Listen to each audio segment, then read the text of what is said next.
Rise and grind, folks. Guys, I'm on the way to a brand new customer. This is a no heat call. I know a bunch of calls came in yesterday. We just had to sort out the mess. But I think I got like 2 or 3 no heat calls today and then 1 no AC call.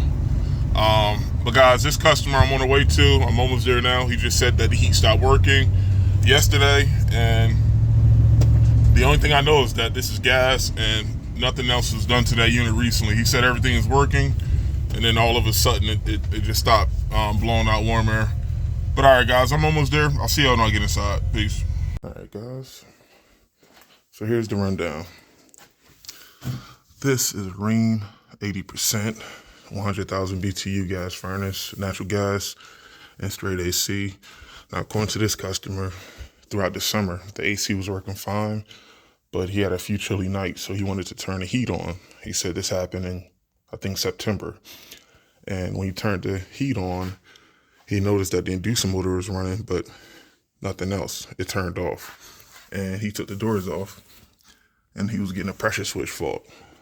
And he turned the switch off, turned it back on, and the heat has been working fine. And as of last night, it crapped out again. So, guys, without even thinking twice about it, I think this diaphragm is sticking inside this pressure switch. And this is common for diaphragms in most 80% furnace pressure switches to stick. Maybe it's something with the cold weather, but anytime we see this happen at least once, or if the customer tell us about it, we always just pop in a new switch.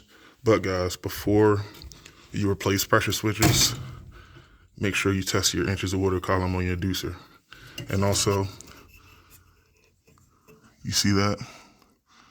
You want to make sure your ports are clean. So let me get my manometer and I'll be right back. All right, guys, I cleaned out my port.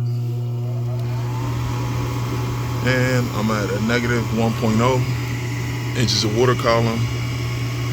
And this pressure switch only calls for a negative 0.35. So, guys, this tells me that my inducer motor is more than strong enough to close the pressure switch, if that pressure switch indeed was working properly.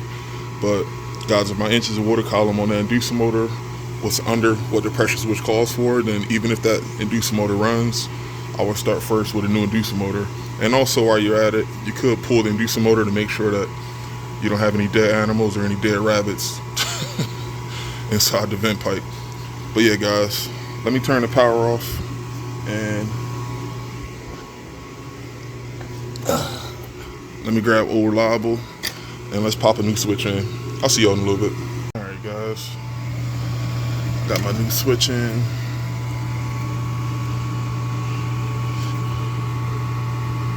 And right now I'm just testing this unit, making sure everything cycles off and on. And guys, you heard me say this before. Our personal preference is a universal air switch. As you see there, that's the part number. Guys, these universal air switches work great. And you heard me say this before in a different short. These switches work great. The only time where we couldn't use these universal air switches are for those double-sided pressure switches that you'll typically see on 90% furnaces. I think Carrier has a few of them. But yeah, guys, with these universal switches, if you guys use the right color spring, for sure, first make sure you got a manometer to make sure that your inducer motor is working properly. But for one, make sure your inducer is working properly. 2, make sure you know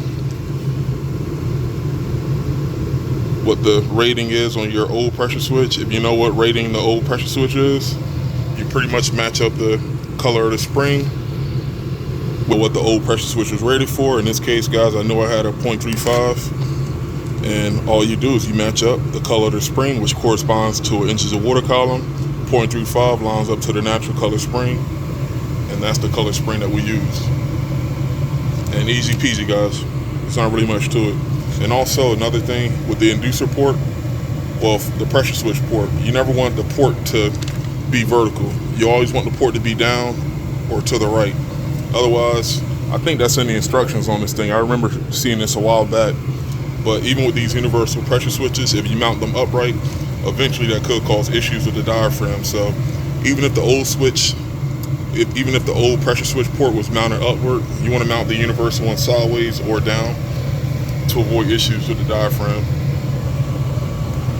But yeah, guys, that's all there is to it. And for sure, I already spoke with this customer about maintenance, so we'll probably shoot back out here in the spring to make sure that the AC is working fine. And I already looked at the filter. The filter inside that unit was spot on. But guys, that's all there is to it. Technically, this is a no heat call. This customer had an intermittent issue. We found the pressure switch sticking.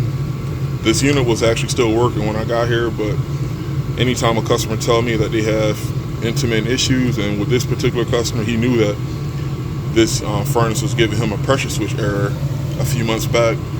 Putting two and two together, guys, you never want to take a chance on these pressure switches. Now, from my experience, I can tell you, before I knew what I just told you, I always thought if you just blow into these pressure switches a few times, and hopefully that can unstick the diaphragm, I thought as long as it works currently while you're there, you're good. But guys, that can't be further from the truth.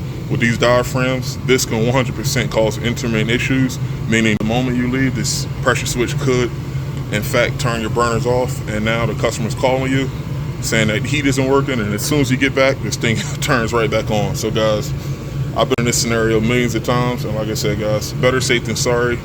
And like I said, these pressure switches are considered maintenance items. We don't expect these pressure switches to last the entirety of the whole furnace, so just make sure you guys stay on top of checking these. And if you do run across a scenario like I just explained, customer having intermittent issues, or if you see this with your eyes with the pressure switch not closing, instantly just pop in a new switch. But make sure you guys are testing your inducer motors, cleaning your ports out, and also you can clean that flame sensor as well. That's another thing I did. I just pulled the flame sensor out and I cleaned it. It didn't look too bad. But yeah, guys, this is an easy no heat call. I gotta jet to the next stop, and I gotta wrap this up here with the customer. Peace out. I'll see you on the next one.